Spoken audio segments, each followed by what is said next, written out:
Olá, seja muito bem-vindo ao Receita de Sucesso Podcast. Meu nome é José Oliveira e esse é o podcast de mentoria gravada com as pessoas mais bem-sucedidas do país. As perguntas desse podcast foram estrategicamente elaboradas para direcionar respostas dos nossos mentores que revelam um verdadeiro passo a passo para que você também possa alcançar o topo. Para mais conteúdos, me siga nas redes sociais, oliveira.jussiel. Vamos à mentoria. Nosso mentor de hoje é Rodrigo Marcati, empresário, CEO da Veda Investimentos, economista e assessor de investimentos. Rodrigo foi eleito um dos melhores assessores de investimentos da XP.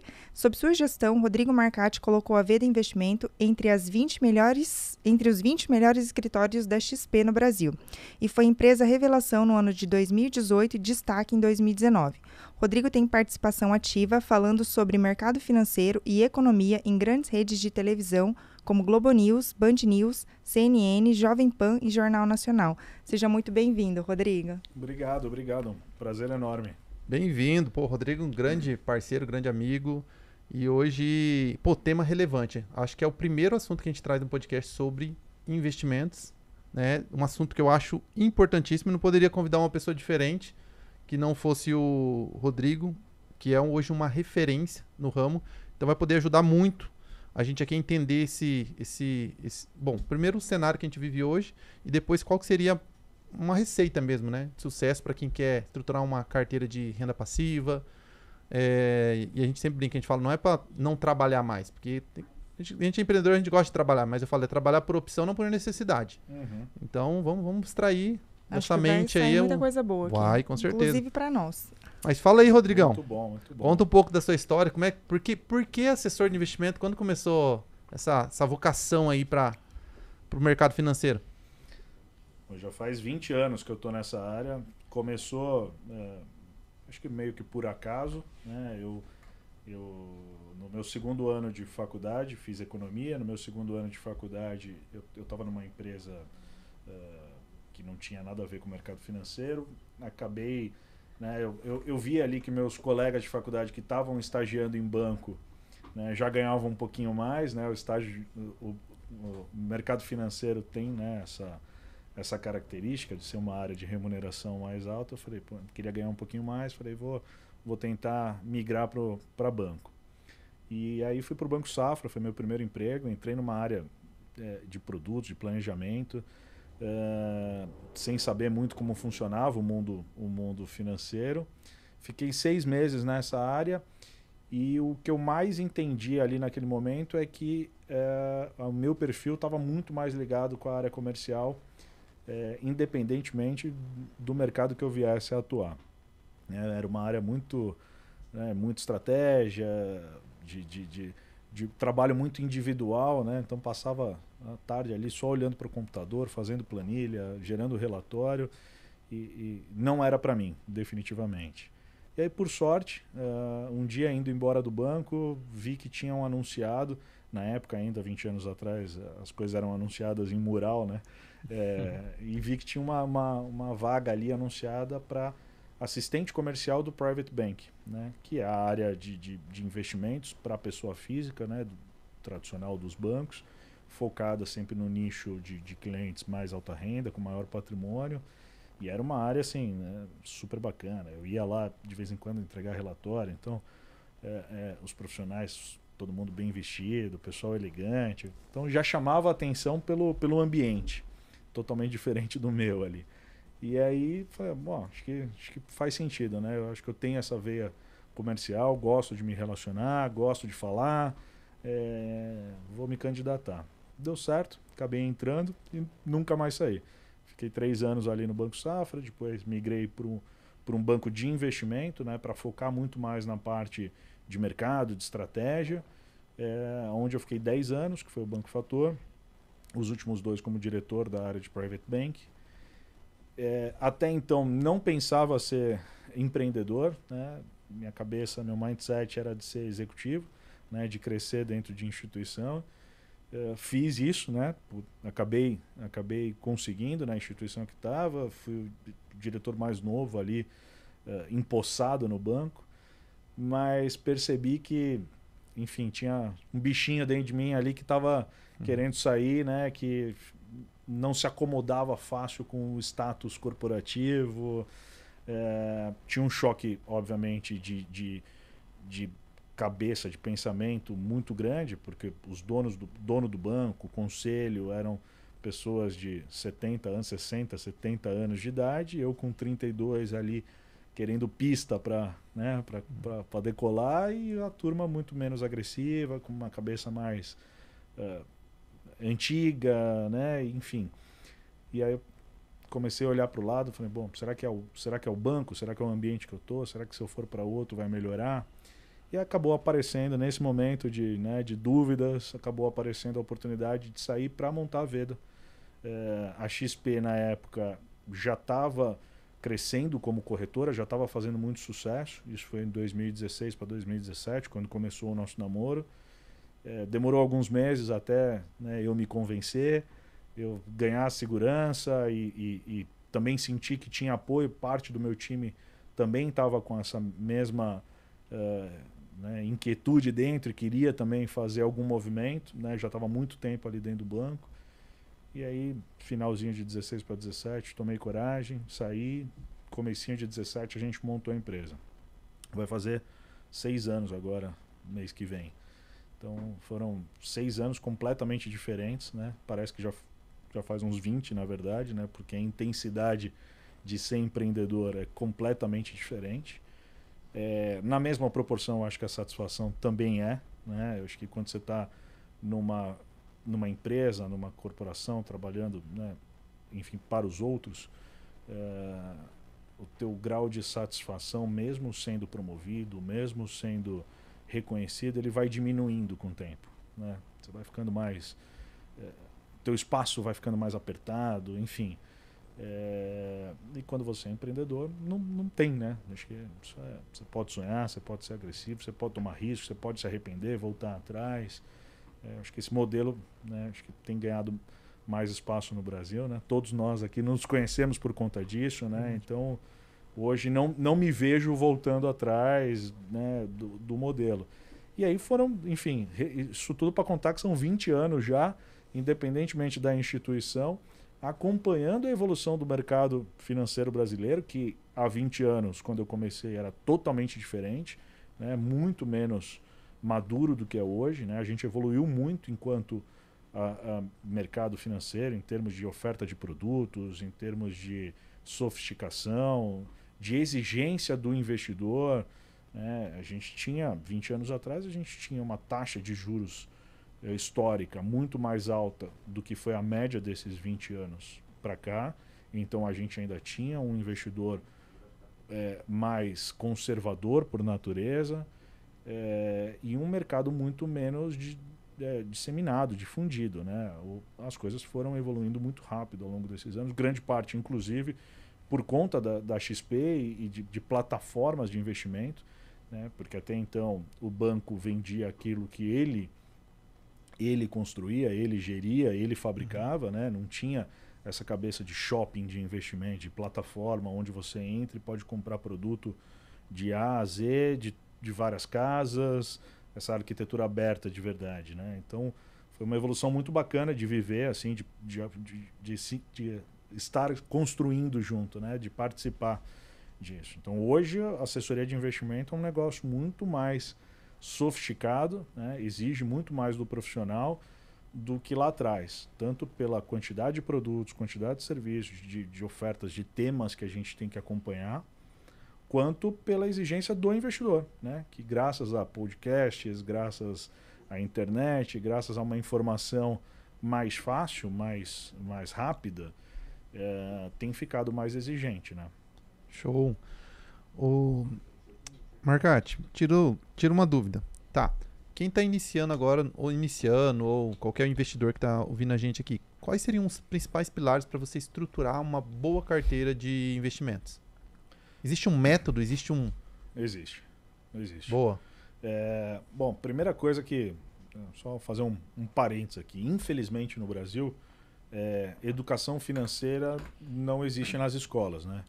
Então, educação financeira independe do sucesso profissional da pessoa, né? A gente tem clientes médicos, advogados formados nas melhores faculdades do país que não sabem o básico de investimento, né? Então, por quê? Porque na escola a gente não aprende, na faculdade a gente não aprende, o que é muito ruim, porque isso sim é uma matéria fundamental para o ser humano, né? Concordo. É muito mais importante do que a gente aprender sobre as mitocôndrias, né? É verdade. Fórmula de Bhaskara, eu acho que pô, todo mundo vai precisar usar isso na vida, né? Saber o mínimo ali sobre taxa de juros, sobre o que é o CDI, o que é a Selic, como é que isso impacta na minha vida, né? Qual que é o custo do crédito, como é que funciona as coisas básicas, né? Da economia. E a gente, né, aprende no dia a dia. Então, acho que a primeira coisa, né, que a gente costuma, lá na Verda, né, no nosso trabalho, a gente tem uma essência de planejador financeiro, né? Então, a gente tenta sempre, antes de começar a recomendar qualquer carteira de investimento, a gente precisa fazer uma anamnese ali do cliente, né, para entender quem é ele, né? Porque não existe, ele é conservador, ele é moderado, ele é arrojado e pronto, né? Pega aqui o seu produto nas 3 prateleiras. Existe um momento de vida da pessoa. Ele é novo, ele está começando a acumular renda, né? Ou ele é mais velho e já tá né, já vai se aposentar. Então, já são cenários completamente opostos. Ele tem pretensão de usar parte do patrimônio para um investimento num apartamento, num carro, numa viagem. Ele tem uma reserva de emergência, né? Se amanhã ele vier perder o emprego, ele tem 6 meses, pelo menos, de recurso guardado em segurança para, né, sobreviver ali, pagar as contas durante 6 meses. Então a gente primeiro tenta levantar isso, né, qual é a situação, quem é a pessoa, que momento de vida ela está. Depois avança para essa história do perfil, que também é muito difícil, né, de rotular alguém, né? Os bancos tentam rotular a pessoa entre conservadora, moderada e arrojada, mas as pessoas não se conhecem a esse ponto, né? Muito a gente vai descobrir no dia a dia, né? Por isso que relacionamento é algo super importante na nossa atividade. Não dá para eu te falar o que você vai investir e ficar, né, sem falar contigo ali durante um ano, enfim, aloca e pronto. Não dá, porque eu tenho que acompanhar como é que você está se comportando em relação ao desempenho da sua carteira. N situações que a pessoa chega agressiva, né, arrojada, porque está vendo a bolsa valorizar, porque os amigos comentaram, porque alguém falou que ganhou dinheiro, aí quer aplicar e no primeiro mês que vai mal, que perde um pouquinho, perde o sono, liga 3 vezes para o assessor querendo mexer. Então, assim, definitivamente essa pessoa não é o perfil dela. Então, a nossa função ali é corrigir rápido. Né? Não querer impor uma verdade, não, mas vai recuperar, não, continua.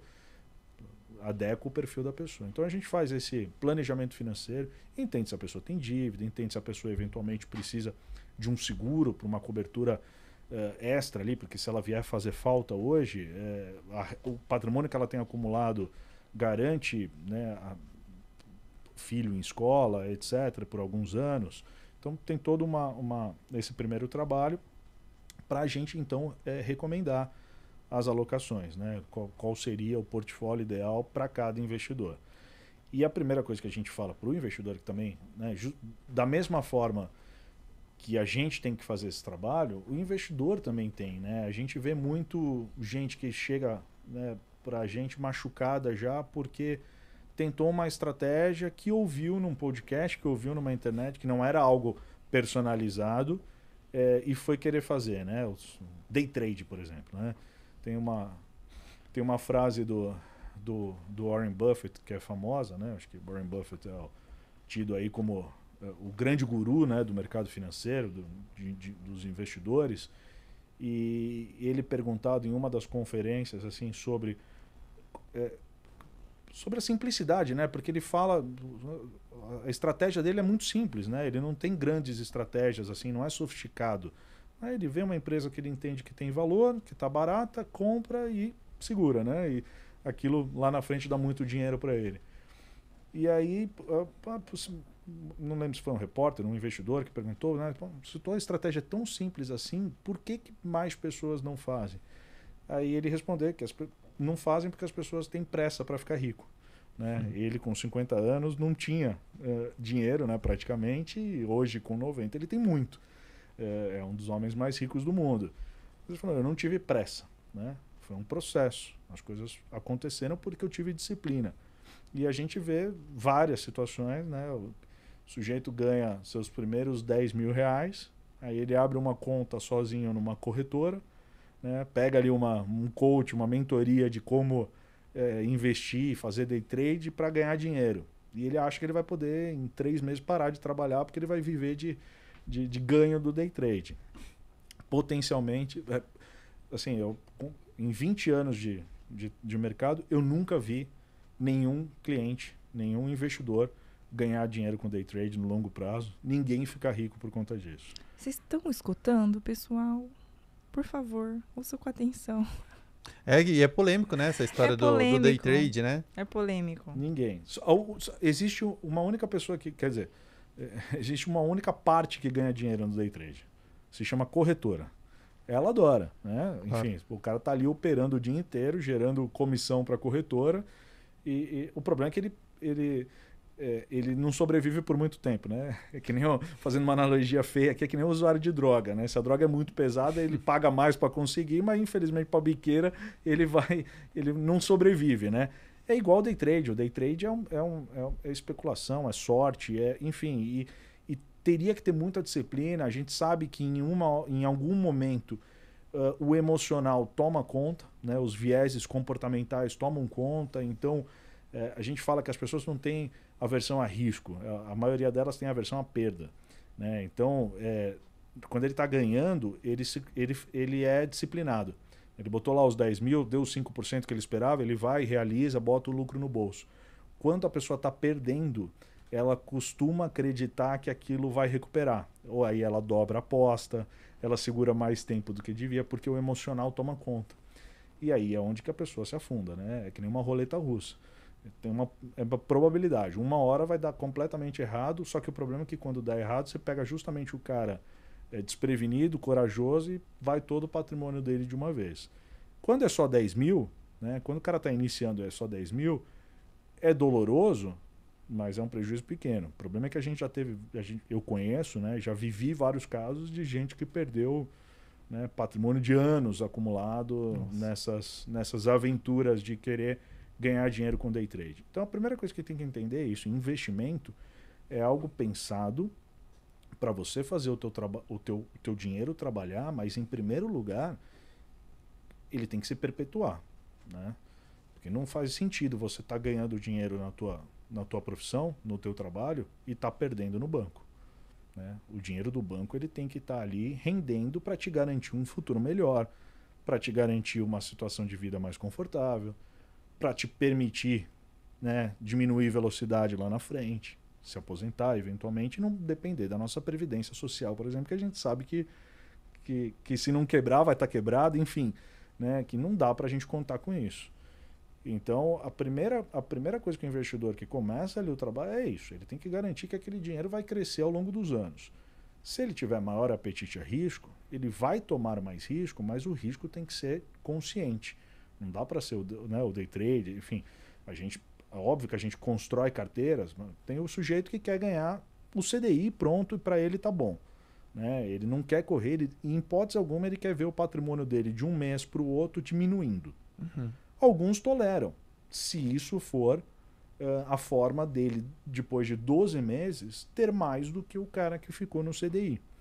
Então, é um pouco da essência do trabalho, mas é importante que se comece, não pelo risco, que se comece pelo menor risco possível, e conforme vai entendendo, aprendendo, se conhecendo, a pessoa vai olhando para as oportunidades, vai se sentindo mais segura para tomar um pouquinho mais de risco, para tentar trazer uma pimentinha, né, um retorno melhor no longo prazo. Então o processo é esse. Como a gente não tem na escola onde seria bom ali ter uma simulação e não a prática, as pessoas aprendem na prática. E o problema é que na prática as pessoas acabam se não forem bem assessoradas, acabam cometendo, né, caindo em algumas armadilhas. E aí o cara que tem, às vezes, pouco tempo para olhar, ele confia muito nos outros. Então vem alguém com uma promessa fácil, um retorno garantido, e a gente, né, sabe já o que acontece no Brasil, esses casos também de golpe, de pirâmide, né, toda hora rolando. Então, assim, infelizmente no Brasil ainda há uma imaturidade muito grande em relação à educação financeira, mas nos últimos, né, no meu período de mercado, nos 20 anos, evoluiu muito, né? Acho que a gente ainda está muito atrás da curva quando compara com o mercado americano, por exemplo, mas a gente está num caminho legal. Acho que o brasileiro tem aprendido a investir mais, melhor, né? Está mais exigente, né? Quer um assessor de fato mais qualificado, mais ativo. Acho que sou otimista em relação à nossa profissão. Show. Eu anotei o método aqui, tá? Então, só revisando aqui o pessoal, trazendo para uma receita mesmo. Primeiro, entender o momento atual de cada um, né? Que seria, pô, eu tô no ponto A e quero chegar no ponto B. Então, entender onde que é o ponto A, onde você tá.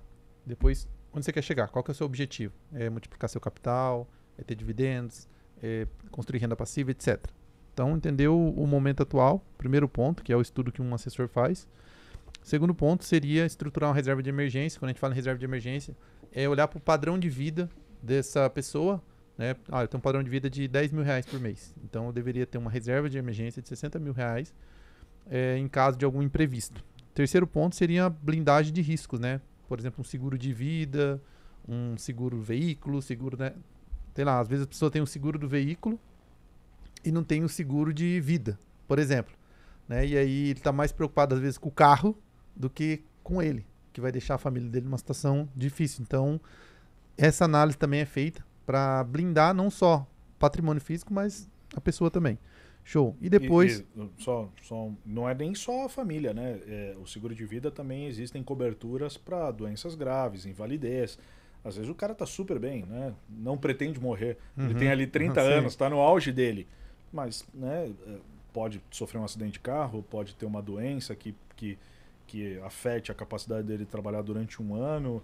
Então, essas coberturas são até mais baratas do que a de vida propriamente dito e são importantes, né? A gente tem vários amigos que em algum momento da vida passaram por algum problema, seja por conta de acidente ou de doenças graves. E aí o seguro é uma cobertura para a família não se descapitalizar, né? Se precisar recorrer a um médico mais caro, uma cirurgia mais complicada, num hospital de referência, e que talvez o seguro, o plano de saúde não cubra. Então, é importante. É que o produto foi muito mal disseminado ao longo de anos pelos bancos de varejo tradicionais, né? Então, hoje a gente tem que fazer... Nesse caso, não é nem um trabalho educacional, é um trabalho de recuperação do investidor, né? Sim. Assim como a Previdência também foi muito mal vendida ao longo de muitos anos pelos bancos de varejo. Hoje a gente tem quase que recuperar o paciente, porque a Previdência é um ótimo produto do ponto de vista sucessório, do ponto de vista tributário, que também faz total sentido na carteira de um investidor. E tem muita gente que a hora que a gente vai falar do produto já vem com baita preconceito porque tem um trauma do passado.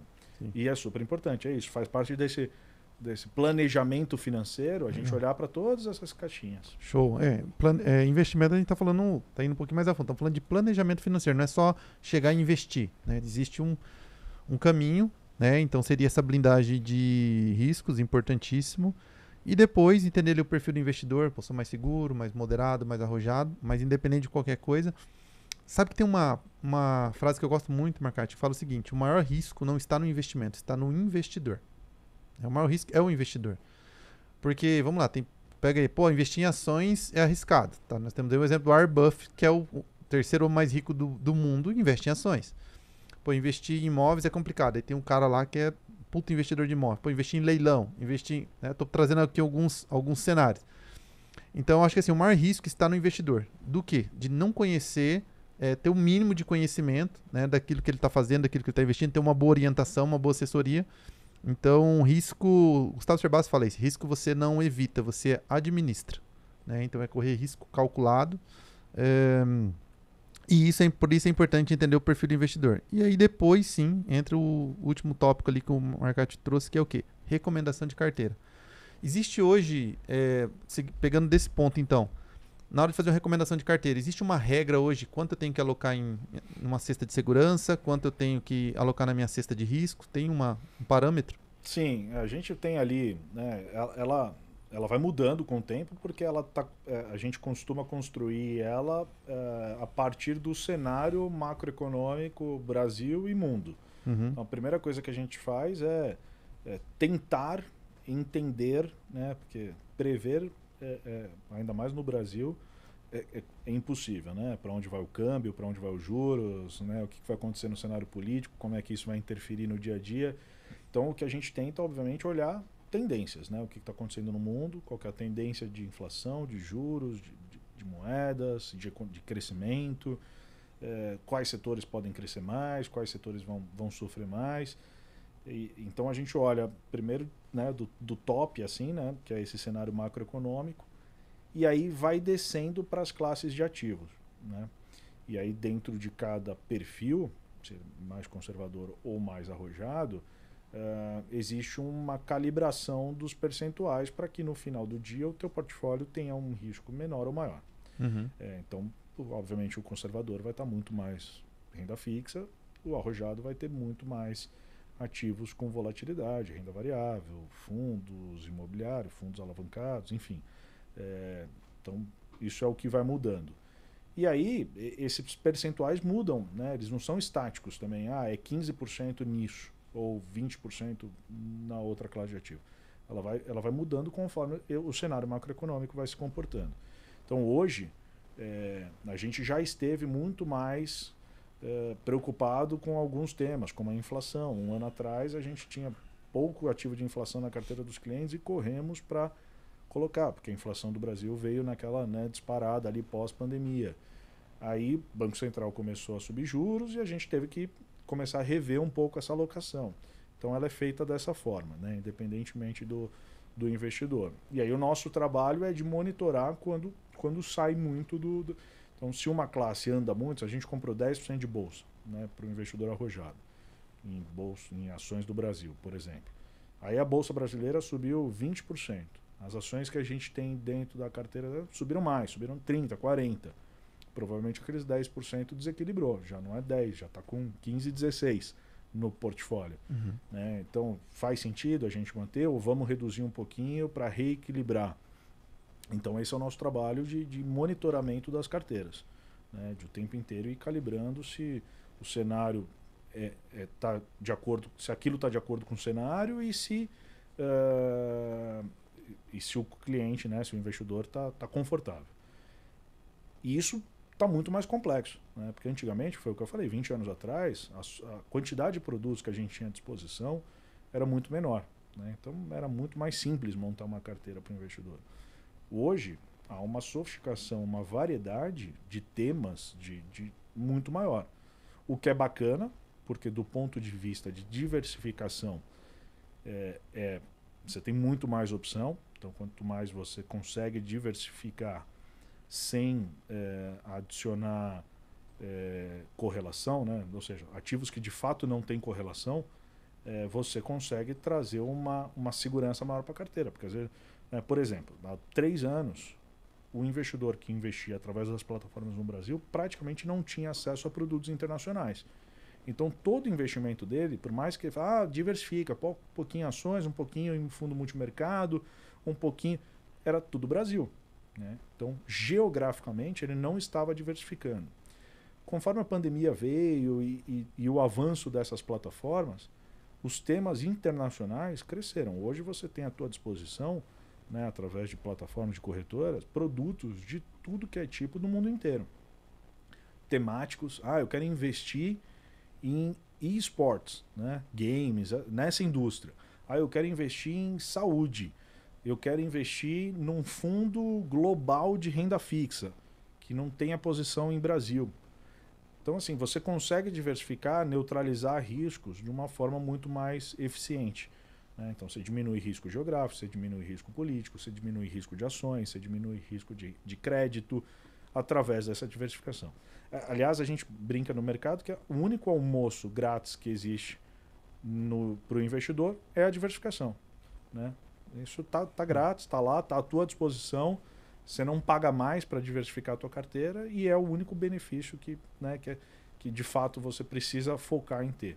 Né? Não concentrar todos os ovos na mesma cesta. Só que para isso você precisa de é muito difícil você acompanhar o mercado, acompanhar todos esses produtos e ir reequilibrando as carteiras, né? Então, se o conservador tem 50% ou mais de renda fixa, sozinho, né? Então, a assessoria de investimento é muito importante porque é um profissional que dedica 100% do tempo, né? Tá muito mais online com o que está acontecendo no mundo inteiro, com o comportamento das notícias, para ir tomando essas decisões.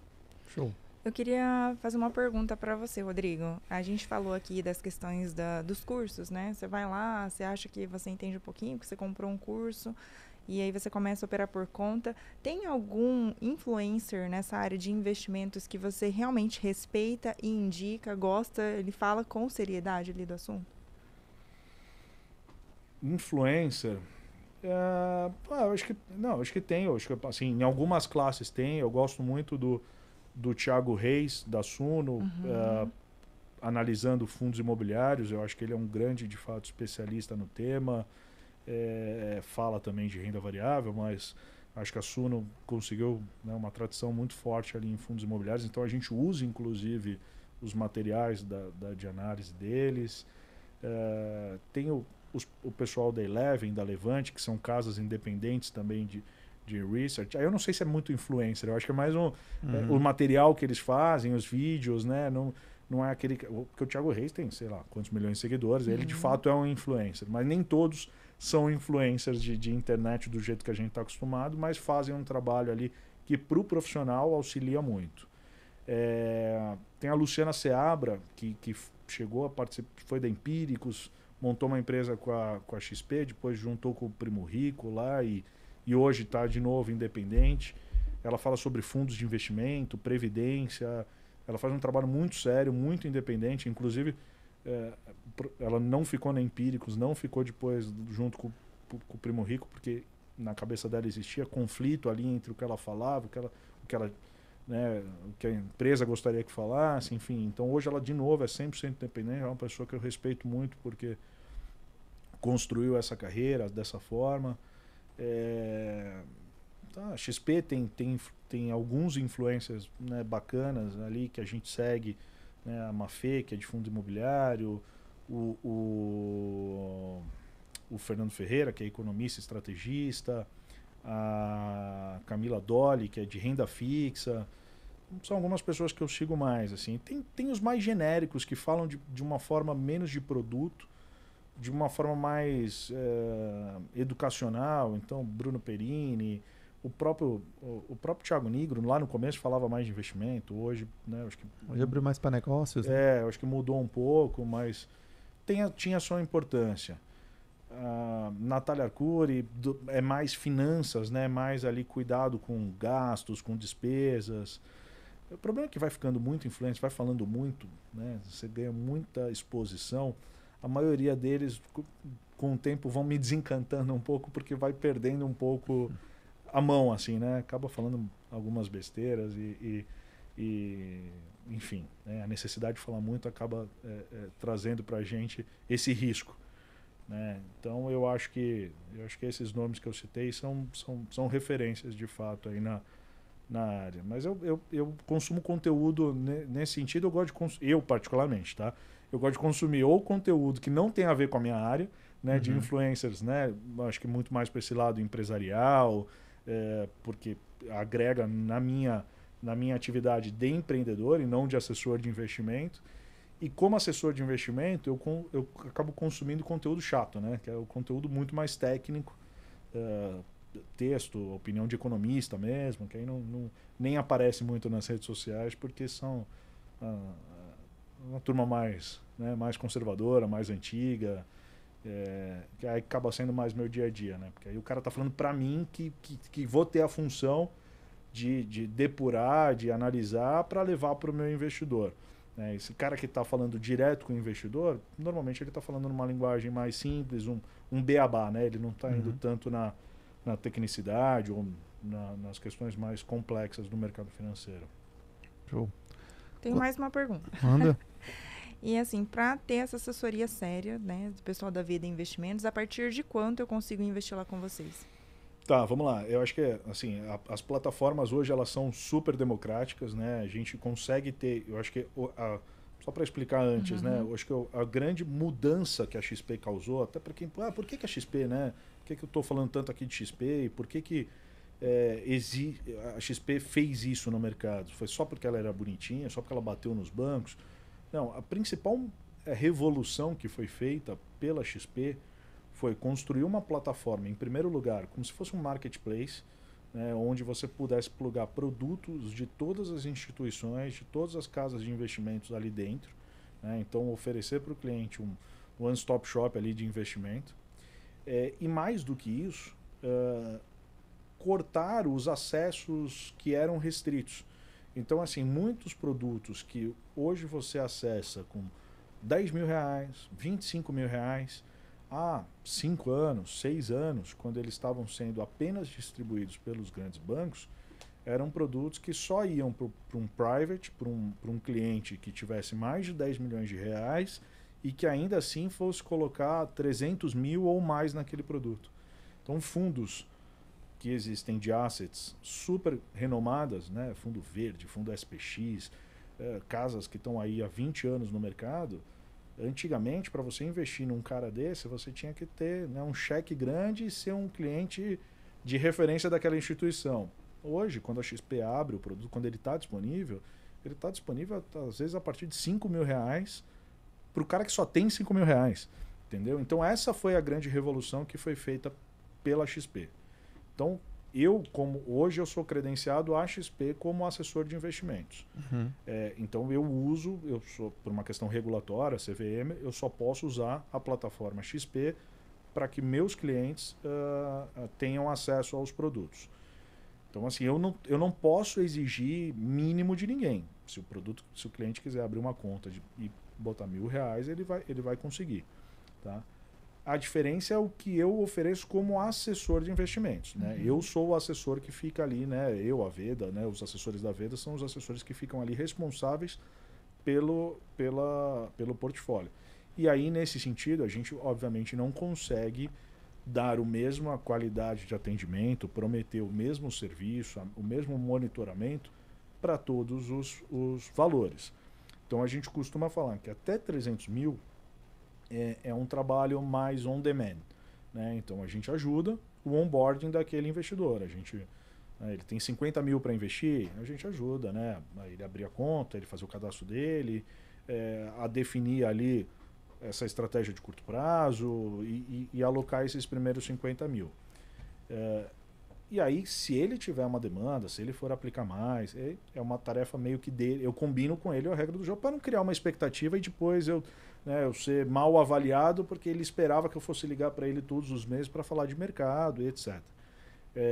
Então, a gente faz esse filtro. Até 300 mil. Acima de 300 mil, a gente já tem a assessoria tradicional. Então, já tem esse compromisso de ter um monitoramento, de ter um suporte, uma realocação de carteira com mais frequência. E aí, acima de 5 milhões, é o nosso cliente private. Né? Ele já tem um relatório diferente, um relatório que transforma, né, toda a carteira como se fosse um fundo, tem uma cotização, então ele tem acesso a alguns produtos, alguns eventos, algumas experiências que a gente costuma focar mais para esse cliente private. E aí, provavelmente, ele já tem uma conversa mais estruturada, ele já fala de planejamento sucessório, planejamento tributário, então a gente tem advogado dentro do time, ele já fala de investimento no exterior, então a gente tem um suporte para quem quer ter ou uma offshore ou para quem quer abrir uma conta numa corretora nos Estados Unidos. Os temas que, né, ele já entra em produtos alternativos que não são produtos tradicionais, são produtos normalmente de 8 anos, 10 anos de investimento, né? Fundos de venture capital, fundos de private equity, fundos de stress, né? Que são empresas com problemas de crédito. Então, aí costuma ser um acesso a um cliente mais sofisticado. Então, é mais ou menos essa segmentação. Até uns 300 mil, o jogo é mais on demand, a gente ajuda, né? E fica ali à disposição. Acima de 300 mil já tem uma assessoria mais atuante. E a partir de 5 milhões tem uma perfumaria, né? Tem uma experiência um pouquinho mais sofisticada. Quanto da renda da pessoa ela deveria separar para investimentos? Bom, aí, né, obviamente vai de cada um, momento de vida. É muito complicado, né? Acho que não tem uma regra, né? Mas, pô, seria bacana trabalhar ali com 20%, vai. Acho que é um número, né? Pensa assim, né? Pô, se eu tivesse hoje ganhando 20% a menos, né, e adapto o meu custo de vida nisso, né? Porque também se você é aquela pessoa... E aí entra muito mais no planejamento financeiro, né? Também se você é aquela pessoa que está consumindo tua renda inteira e ainda se endividando, né? Trabalhando com um cartão de crédito, uma hora isso pode virar uma bola de neve, né? Uma hora pode vir uma emergência, um problema de saúde, você, putz, não fez a reserva, tá com 10 parcelas de cartão de crédito para pagar já, e aí no mês seguinte você já não consegue pagar o cartão. Aí é aquele crédito mais caro que existe, que é o rotativo, e vira uma bola de neve, né? Depois, para você conseguir sair desse problema é difícil. Então o ideal é você trabalhar com pelo menos 20% de reserva. Se você ganha bônus, se você ganha outras remunerações, aí tenta salvar um pouco mais, né? Mas tente adequar a tua vida, né, os teus compromissos fixos que você já conhece, escola, transporte, alimentação, dentro de 80% do teu orçamento. E faz essa reserva emergencial de 20%. Infelizmente a gente sabe que isso não é a realidade de todo brasileiro, mas para aqueles que estão começando, para aqueles que querem, né, poder construir uma renda passiva no futuro, poder construir uma aposentadoria, é uma boa equação. Show. Né? Hoje, qual o maior erro que você vê as pessoas cometendo quando começam a investir? Eu acho que o maior erro é esse, é ter pressa para ficar rico, achar que aquele dinheiro vai transformar ela em uma pessoa, né, que ela vai conseguir rapidamente dobrar aquele patrimônio. Então acho que o maior erro é esse, né? A pessoa não entender que aquilo é uma maratona, né? Alguma coisa de longo prazo. Ainda mais quanto mais risco você aloca na carteira, a tua visão tem que ser mais de longo prazo ainda, né? Se você, ganhei 50 mil hoje, vou botar no banco e vou correr risco, só que estou querendo comprar um carro no final do ano, então assim, não corra risco, né? Ainda mais hoje que a gente voltou a ter uma taxa de juros alta, assim, até para correr risco hoje é mais difícil, né? Você tem garantido, né? Vamos dizer assim, garantido mais de 13% ao ano de retorno, só não deixa na poupança, esse é outro problema também, tá? O brasileiro o brasileiro tem perto de 1 trilhão de reais em poupança parado. Janeiro a gente teve um resgate recorde aí, desde o começo da série, teve 30 bilhões, 33 bilhões de resgate, mas janeiro normalmente é um mês de maior resgate, porque você tem, né, mais despesas, impostos, tem as compras de final de ano, enfim, as pessoas acabaram resgatando mais. Mas na média, assim, 1 trilhão de dinheiro na poupança, que muitos anos rende abaixo da inflação. Isso é um absurdo, a pessoa deixar dinheiro na poupança parado. Isso é um crime com o dinheiro. O investidor tem que saber, tinha um título público, né? O mais simples que tem vai remunerar mais, um CDB de um banco, né? Então não deixe dinheiro na poupança. Esse é um erro que alguns investidores cometem. E tem o outro extremo, o cara sai, aí você fala para ele, você tem que tirar o dinheiro da poupança. Aí ele sai da poupança e quer comprar Bitcoin, né? Pô, o cara vai do céu ao inferno em um mês porque alguém falou para ele que então o que eu faço com o meu dinheiro? Bota em Bitcoin. Não, pelo amor de Deus. Tem um processo, até você chegar na volatilidade que moedas podem te dar, né? Passe pelas outras classes de ativo, construa uma reserva maior, né? Então, assim, são várias armadilhas que existem, mas eu acho que essas duas são as duas piores, né? O cara que quer dobrar o patrimônio muito rápido, né? Não respeita nem a agenda dele, né? Comprar o carro no final do ano, você vai tirar o teu dinheiro, então por que você vai correr risco? Ou o cara que, por não entender de nada, né? Que é o grande problema. O ser humano, por não entender, não conhecer e ter pouco tempo para se dedicar para isso, né? O cara trabalha 12 horas por dia e aí, ele vai tentar... é muita informação que ele nunca ouviu falar, é sigla, é letrinha, é LCA, LCI, CDB, CDI. Prefiro deixar meu dinheiro na poupança. Né? Sei que ali não vou perder dinheiro, mas perde, né? Porque se a poupança render só 6% ao ano e a inflação, como a gente teve, né, agora nos últimos 3 anos, a inflação acumulada é de 8% ao ano, um pouquinho mais. Então, ele perdeu dinheiro. Marcate, deixa eu te fazer uma pergunta, te colocar numa sinuca de bico. Me acha essa inflação de 8%, porque eu não vi nada que só aumentou 8%. Aí fala, tem todo um cálculo, mas tá, me fala. Da onde sai essa inflação de 8%? Porque pra mim, a inflação tá no mínimo em 20%, 30%. Eu não consegui achar nenhum produto que só aumentou 8%. Aí que tá. Pô, tô sendo generalista aqui, claro que tem exceção, mas... Cara, qual é a métrica que se utiliza para calcular a inflação? A gente vê aí, pô, picanha, praticamente dobrou o preço. Agora parece que vai ser de graça, né? Mas vamos lá, dobrou o preço. Aí você tem tudo, cara, bebida, combustível. Você vai no mercado, é uma loucura, arroz, até que se tem aqueles produtos que tem como cesta básica, tá tudo muito caro. Qual que é a métrica que é utilizada para calcular essa inflação? Vamos lá. Existem alguns índices de inflação, né? Tem GPM, GPDI, IPC, INCC. O oficial, o adotado como oficial pelo governo, que é esse que ele persegue, é o IPCA. O IPCA, ele é uma cesta de produtos, né? Então você tem tudo que é tipo de produtos e serviços dentro dele e também de alguns preços que são administrados, né? Que são administrados pelo governo. Então, eletricidade, saneamento, transportes, combustíveis, né, que são preços que têm menos volatilidade. Tá? Então, dentro dele, tudo tem o seu peso. Reajuste de aluguel, reajuste de escola, reajuste de transporte, reajuste do salário mínimo, reajuste de todos os alimentos. Aí você abre a cesta lá, é engraçado, porque você tem cigarro, tem tudo, tem bebida alcoólica, tem feijão, arroz, grão de bico.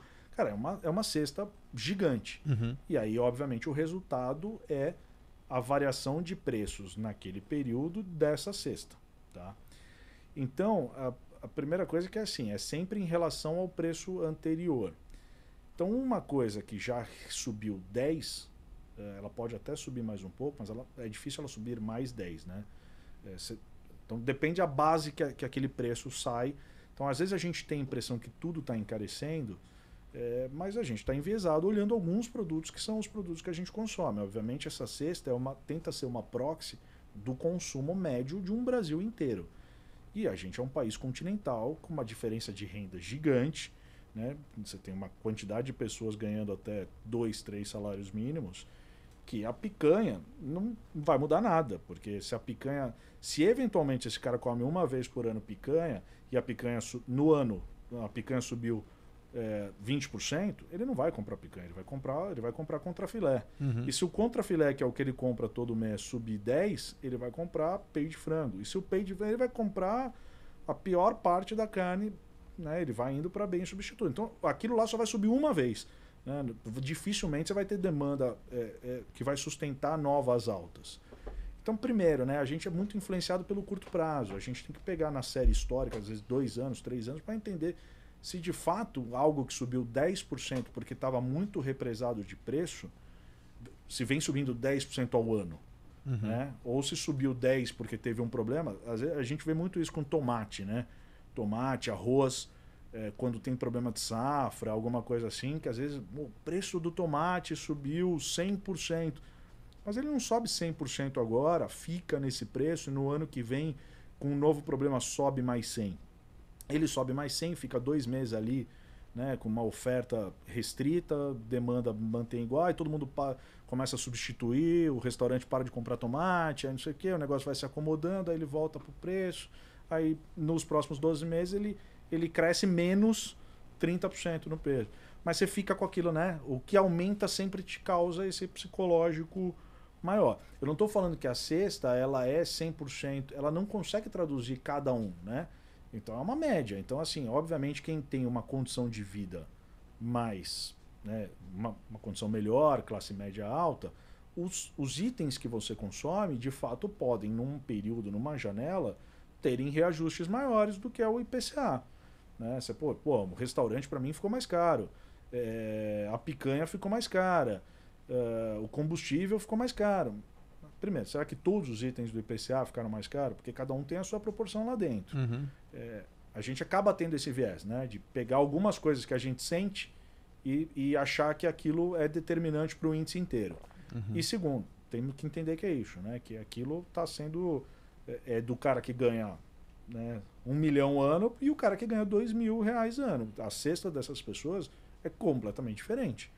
E mesmo o cara que ganha 1 milhão ano, você fala, pô, ele gasta 1 milhão, mas quanto que ele gasta com a educação? É que a hora que ele vai pagar a escola do filho e vê que subiu 15%, ele fala, olha que absurdo, subiu muito mais que o IPCA.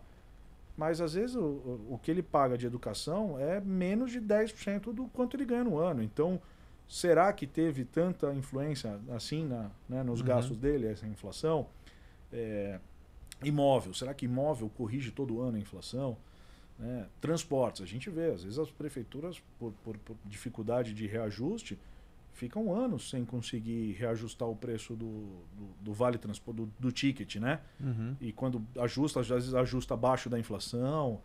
Então, assim, tem que pensar nisso, né? O IPCA é o que pesa no bolso do cidadão médio. E o cidadão médio muitas vezes não reflete os nossos hábitos de consumo.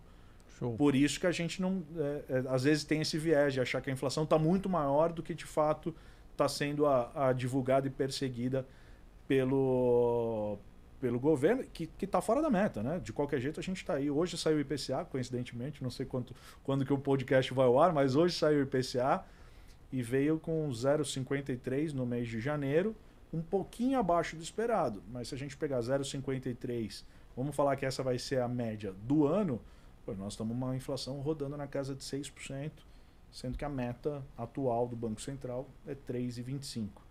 Ou seja, nossa inflação está corroendo o nosso poder de compra.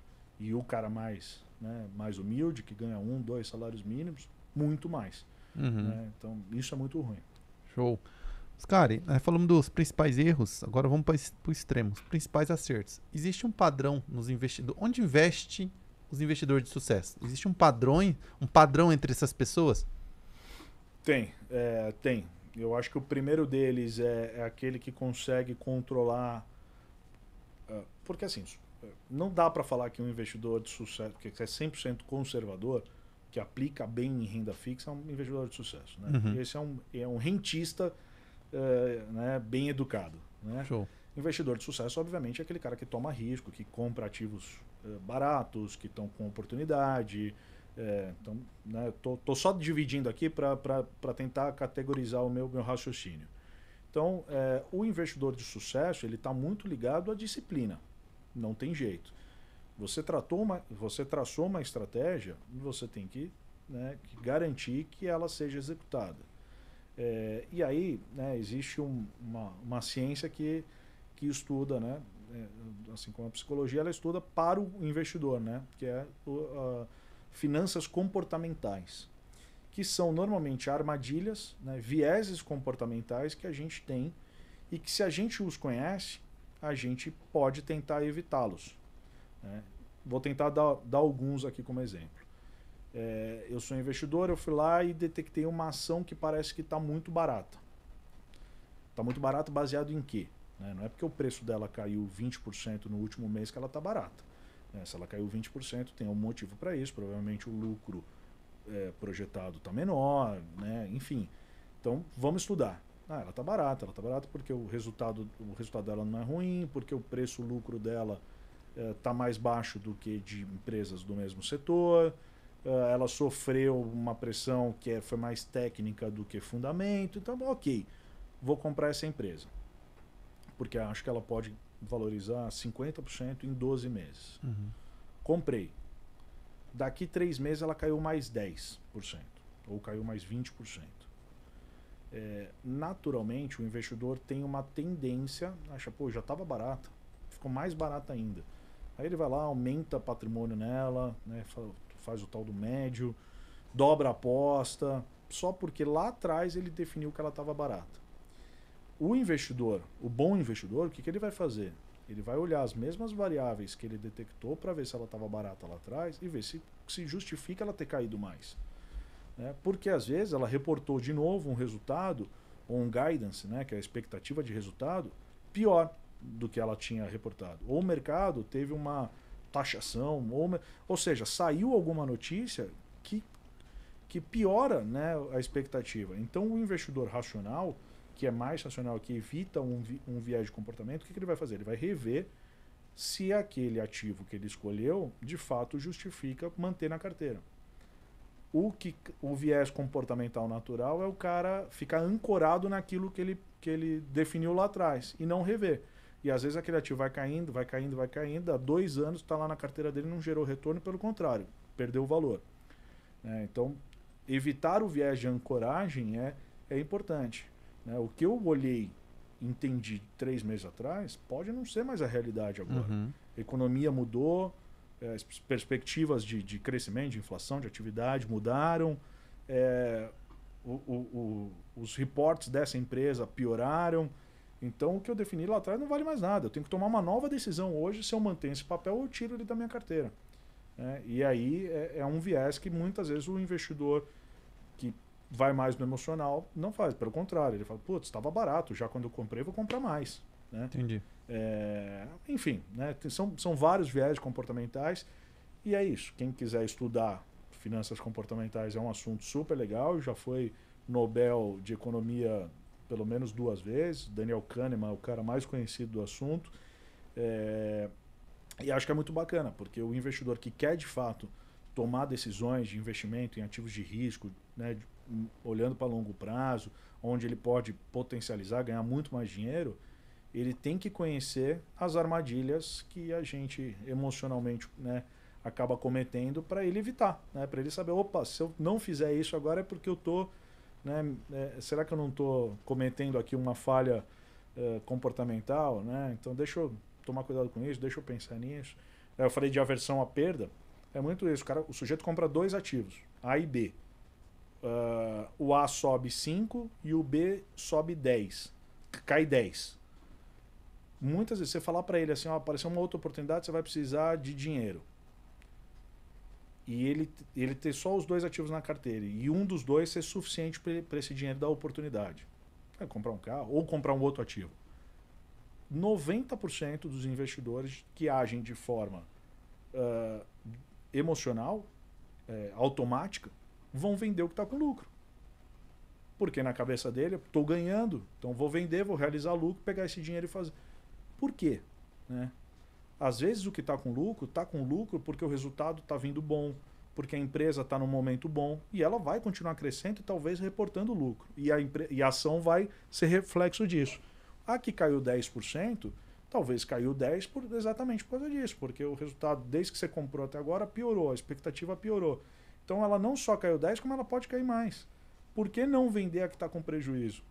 Mas psicologicamente o cara não quer realizar a perda. Ele tem aversão à perda. Então, uma vez que ele vende, na cabeça dele, ele realizou aquele prejuízo. Ele tomou um prejuízo. E aí ele fica segurando. Aí daqui a pouco aquele papel está 50% do valor que ele comprou. Ah, não, agora já está barato. Putz, agora já perdi tudo isso, vou segurar mais. Por quê? Você tem que pensar todo dia, quando você está analisando a tua carteira, você tem que pensar que todo dia é o dia 0.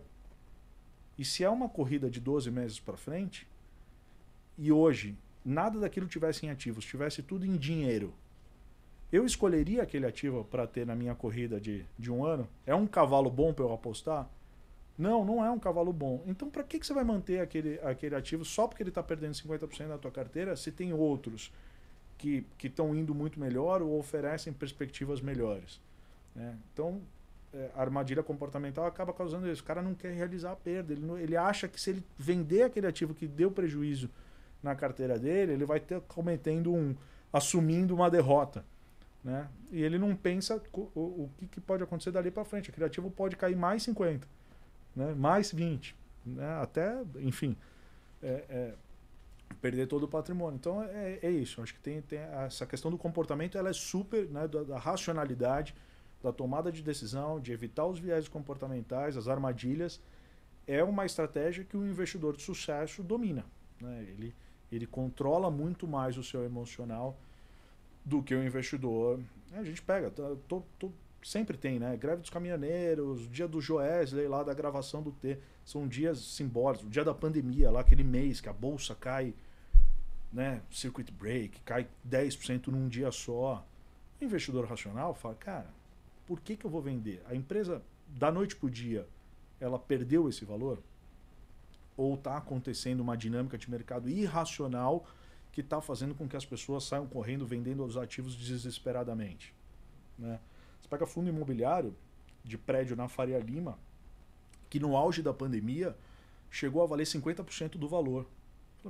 E aí o cliente, né, desesperado, eu não aguento mais, vou vender, não sei o quê. Vamos lá. Se fosse o seu apartamento e você tivesse pago 1 milhão e alguém hoje viesse e falar, eu te pago 500 mil, você ia vender? Jamais. Você sabe o valor do bem. Você sabe que não, assim, você não compraria um apartamento igual ao teu por 500 mil. É a mesma coisa de um prédio na Faria Lima. Né? Ele está todo alugado, ele está no mesmo lugar, né? O metro quadrado. Construir um prédio daquele é talvez mais caro do que era 2 anos atrás. Por que você vai vender? Porque o preço de tela está falando que vale 50%. Isso é uma irracionalidade do mercado. É verdade. Então o investidor, né, de sucesso, ele não olha, ele pega lá os fundamentos e vai atrás, mesmo que o preço oscile, mesmo que tenha, né, que o Lula fale besteira, de que o outro governo fale não sei o quê, de que mude. Se não mudou os fundamentos daquele ativo que ele comprou, se as perspectivas não foram alteradas por condições econômicas ou daquela empresa, ele não vai se afetar por questões de irracionalidade do mercado. Tá? Então, acho que o investidor de sucesso é o cara que tem a disciplina, conhece e tem a disciplina disso.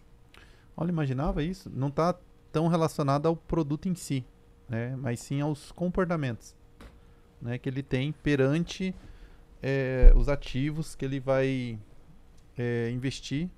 É muito mais profundo, né? É bem interessante. Qual a recomendação de livro, então, Marcati, nessa área, para quem quer ser um investidor de sucesso? Já falou de alguns canais de influenciadores, etc. E livro.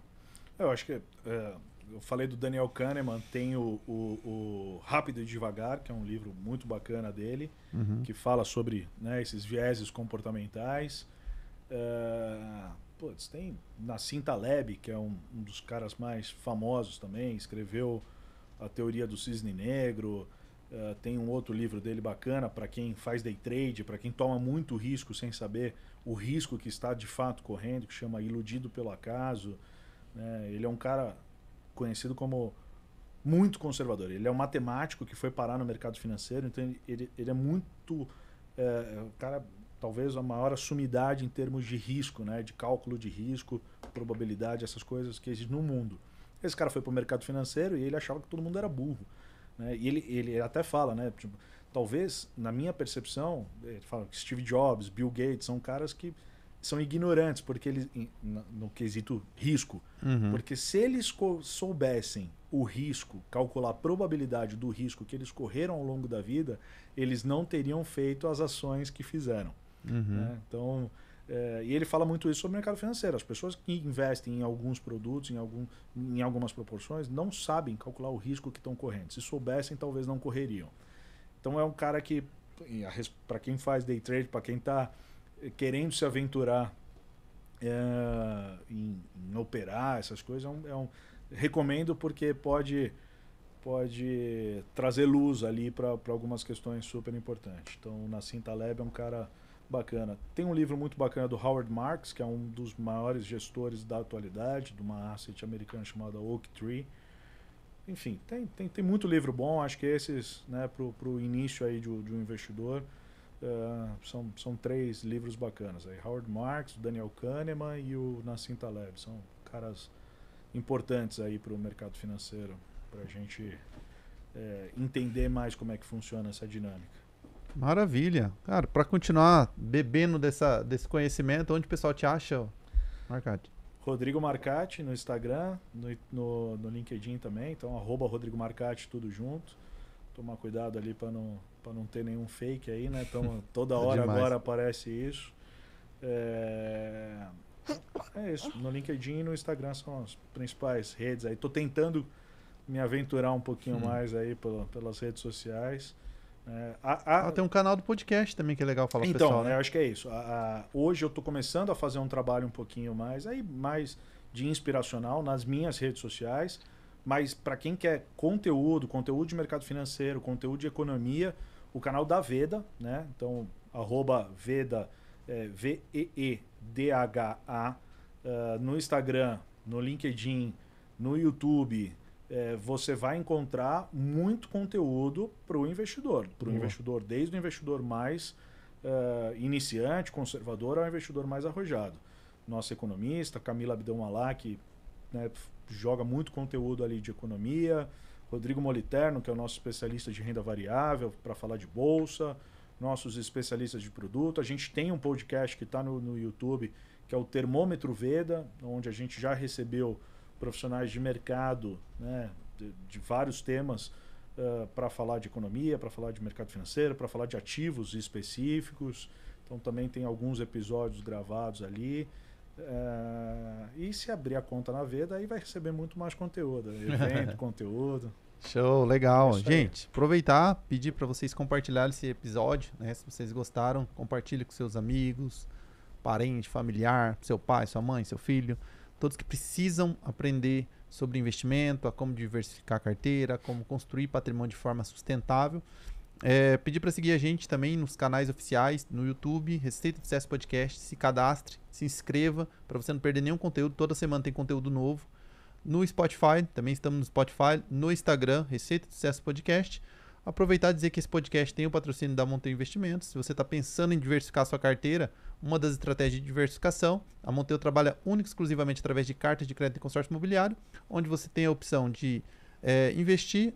Após a contemplação, você pode optar por comercializar a sua carta, não paga mais parcela, realiza o lucro e pode reinvestir novamente, se assim você desejar, ou utilizar essa carta de crédito para investir no mercado imobiliário sem a necessidade de descapitalizar, aplicando um conceito tão disseminado por Robert Kiyosaki, da autoquitação, onde você compra esse imóvel, aluga, o valor do aluguel, você paga as parcelas e depois de um tempo você vai ter um ativo, um patrimônio valorizado, gerando renda vitalícia ao qual você descapitalizou muito pouco. Então procura o pessoal da Monteu, fala que eu vi no Receita de Sucesso Podcast, que você vai ter acesso a uma consultoria gratuita e personalizada. Aproveita também para me seguir nas redes sociais, no Instagram, oliveira.jussiel. E @Karen Hassi. Rodrigo, obrigado pelo bate-papo. Obrigado a vocês. Foi incrível. Prazer. Foi muito bom. Valeu, gente. Tchau. Um abraço. Tchau. Tchau.